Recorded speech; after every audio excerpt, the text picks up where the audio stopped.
Foundations for me are probably the most exciting part of every makeup application. If I had 1 hour to do a makeup, I might spend 45 minutes just on skin, because that's one of the things I'm known for. And one of the things that you want to do as an artist in such a competitive field as a hairstylist or makeup artist is come up with your own signature style, right? Develop something that separates you from all of the other people working in the area. And so skin is probably what I'm known for. As a makeup artist starting out, I was lucky enough to assist makeup artists like Billy B and Kevin Aquan and Linda Cantello. And assisting really allowed me to see kind of what I loved about makeup. And so my makeup style tends to be much more natural. I don't like to see foundation. Even if I need to use a lot of it, I want it to look like skin. With foundation for your kit, what I recommend doing is really looking at the options available to you and seeing what works best. Liquid foundation is probably the most popular option for makeup. Most women probably use liquid foundation. A lot of artists carry it in their kit. But what I want you to think about is if you're carrying a liquid, it does not need to be every shade in the range. When I first moved to New York from Atlanta, I thought I was Pat McGrath. I was wheeling around 2 suitcases full of makeup because I was thinking like a retail artist or a consumer. I thought if I carry that liquid, oh, I need a matte liquid and I need 16 shades. And I need a satin liquid and I need 20 shades. Where what I've learned over the years is one of the things we want to do as a makeup artist is really work with our product to develop customized colors, because there is not a range of foundation that covers every woman. So with liquid makeup, I tend to carry 6 shades: a light, a medium, and a dark yellow tone, and a light, a medium, and a dark pink or red tone. And that really allows me to work with most complexions. But here's my issue with liquid makeup. It does not build, right? If you ever tried to, I said in the last, if you ever tried to cover a hickey, I'm looking specifically at a few of you. If you ever tried to cover a hickey or a blemish with a liquid makeup, you know it does not build, right? You can layer it, layer it, layer it, layer it. It just doesn't build. It's only going to give you a light to medium coverage. So for liquid makeup, I only really tend to carry it if I know that it's something that I want to use on a shoot. And I tend to like liquids that also tend to be very sheer or have a water-resistant property to them, especially in the South. MAC Face and Body, Makeup Forever Face and Body, those are waterproof foundations that allow me to even out a skin tone without layering up. And because they're designed to be waterproof, for Miami Fashion Week the last few years, all I used was the Makeup Forever Face and Body because it would get so hot and that makeup would stay set. I could put a girl in a pool and that makeup would stay set, and that's really what you want to think about in those humid climates. I also like to carry adjusters, and I tend to carry liquid adjusters because I find them to be the easiest to mix in when I don't have a palette and spatula ready, and I tend to carry something brown, something black, and something white. And I tend to carry the Makeup Forever or the MAC shades in those because that allows me to lighten up a foundation and create a tint for a lighter or pale complexion, or to create a shade for a darker complexion, because honestly, most foundations on the market don't have the ranges that we need for our clients, right? And having that bit of brown, that bit of black, that bit of white allows you to adjust. Cream foundations are my favorite to carry, and cream foundations I love because they tend to be the most versatile. With a cream foundation, I can sheer it out, I can build it up, I can mix it with a moisturizer and create a tinted moisturizer, I can use it the way I would use a concealer. But the thing that I love about cream foundations as well is that they tend to be an easy way to build a kit because you can use them in a palette. This is Crown Brush's concealer palette. I carry this for use as foundation because I have multiple shades in one place. You have it, right? It's a great complexion range because it really allows you to mix and match. And with that and a palette, I have a palette that looks like this. With a palette and a spatula, I can create any customized foundation shade that I need. The other option for palettes is that you can create your own. And the thing that I love about that is you can use your favorite products without your client getting caught up in, what are they using on my face? It also feels like, oh, they're an artist, right? That's why I'm paying them the big bucks. This is a palette of foundations, some of my favorites. This one includes Makeup Forever, Kevin Aquan, and a MAC stick. I don't know what it's called. But with that palette, I can really create anything I need. And honestly, this is probably all I bring to set most of the time now, because I know that I can create any shade or any texture with what I have here. You'll also see I have a bit of red in there, and that's because I like to flush the cheek before I apply foundation. I find that I want that flush to come through the skin, and with my makeup style, I like that glow. And for me, having that come through foundation looks like it's flushing through the skin instead of sitting on top. So that's my big trick I'm giving away there. Yes, honey? What do you use for the red? This is lip tar. This is Obsessive Compulsive Cosmetics lip tar in NSFW. And I think they're here at the show with Nigel's. So, lip tars are great because they're very highly pigmented, but you can use them on the skin as well because it basically is just pigment and castor oil and peppermint. So they're really nice as blushes as well. I tend to like products that are on the more natural side, just because I don't like to put things on my clients that have a lot of chemical or things like that.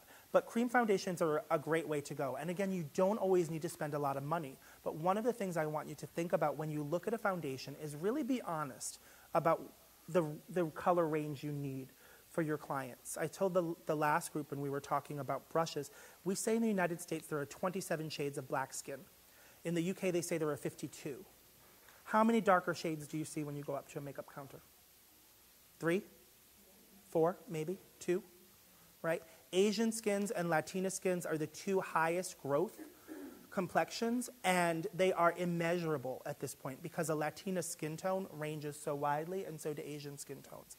A palette allows you to have every client in your chair feel like you can match them exactly, because there is nothing worse than, I've had so many clients say to me over the years, oh, they told me they didn't have anything that matched my skin.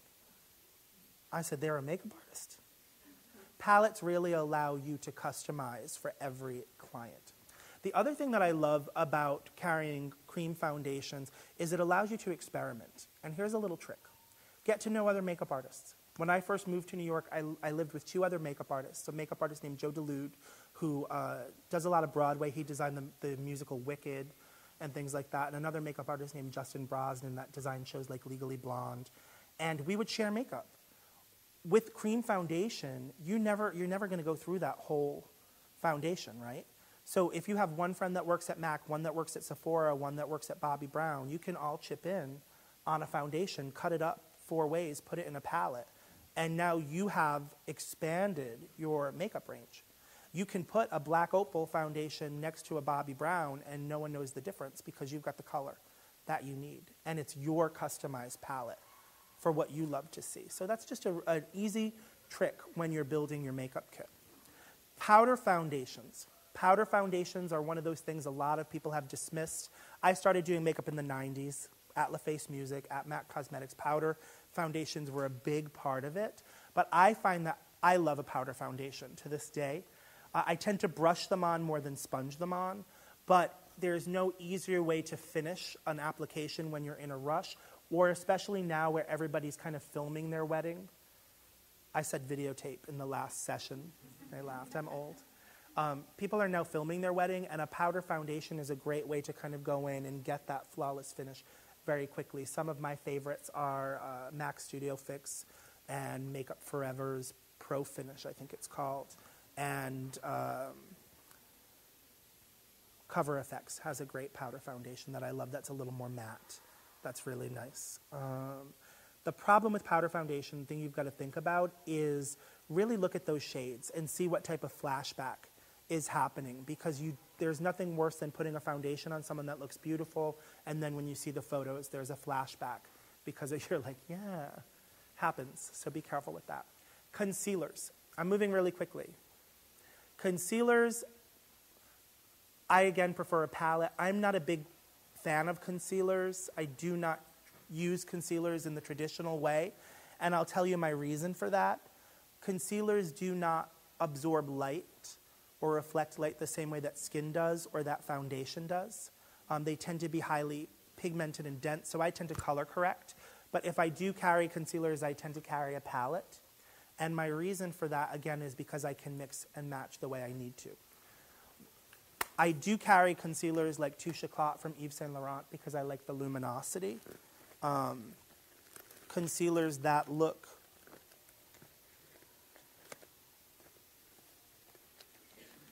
like skin and that really allow you to bring in a bit of lift under the eye. So that these tend to be the concealers that I carry. I also really like Makeup Forever HD concealer. And the reason I love this for the women that live in the humid climates is it has a little bit of nylon in it. So it's great under the eye area or around the mouth, or if you want to make that lip look larger, because it doesn't dry down completely. So it has movement, and it does not lift in humidity. Sometimes in a really humid over the entire face, because I know that it stays where it needs to, and perspiration and water won't lift it up. So that's a little trick, but it tends to get a little expensive if you're building that.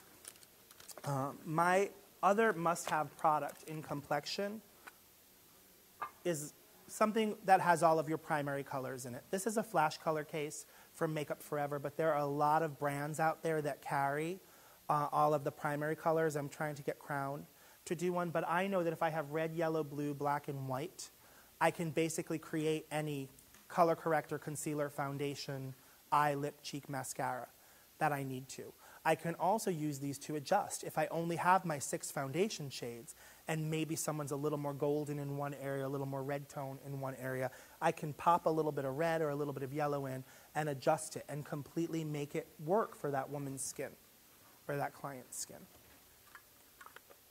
Now, setting. Powders are an option. Powders are something that even as long as I've been teaching makeup, we've had to rethink, because when I started doing makeup, we had translucent powders, and you would carry 6, 10, 12 shades of translucent, right? You'd get the makeup looking perfect, and then you'd be like, okay, time to powder, and then the powder would change the shade of your thing. Or like, I always tell the story, my dad's oldest sister thinks she's the Black Elizabeth Taylor, and she wears Fashion Fair souffle, old school, like the kind, so much that when she hugs you, you have like her face imprinted on you, right? It's like that orangey. But as soon as she puts her powder over it, she's like 4 shades darker than she needs to be. So powder has really come a long way in the last few years, and I don't tend to carry a lot of powders at this point. I tend to like very fine milled powders because I don't like to see it on the skin. I tend to carry 2 types of powder: a talc-based powder to set, and a silica-based powder to disperse oil and water on the skin. My favorite powders at this point, I love something like Cinema Secrets, or Makeup Forever Matte Zero, or Ben 9 Neutral Set for actually setting a foundation into place. And I tend to like invisible powders. I also like silica powder, like a Makeup Forever HD powder for dispersing oil, but that is not a setting powder. And the thing that you want to remember is really in your powder application, you want to be very cautious with powder. I never use a powder brush that's bigger than this, because this really allows me to set in the areas where I want to set. Maybe I'll use something this size if I have someone who has a big, big forehead or something. But it's the pressing and the rolling action that sets that powder, not the bashing it onto the face. I also love to carry a yellow powder, a peach powder, and an orange powder. And I don't carry them in a kit this size, but for jobs like this week where I have a lot going on and I need, multiple models and we're doing a music video, this is the kit that I like to carry because it really allows me. It's weird to do it backwards. Where am I? Stephanie, do you want to help me from the front since I'm... Yeah, I got it. I usually look at it the other way. It really allows me to kind of customize and place things exactly where I need them. And traveling back and forth between New York and LA and other cities, I want something that I can also kind of take apart and go with. And so this kit kind of allows me to do everything. This is the Stilazzi kit from Friends. And they're here at the show. There we go. So you can kind of put your kit together for your different things. You can keep your hair product in the bottom, or things that you might need for more people if you're doing a large wedding party or something like that. That really allows you to customize and kind of work the way you need to. And for me, that's what it's all about with a makeup kit. Powders are the same way. I don't always carry a peach or a yellow or an orange if I'm traveling very light, you know, because I can do it with invisible, but I love peach powders and yellow powders for kind of lifting and adjusting the skin.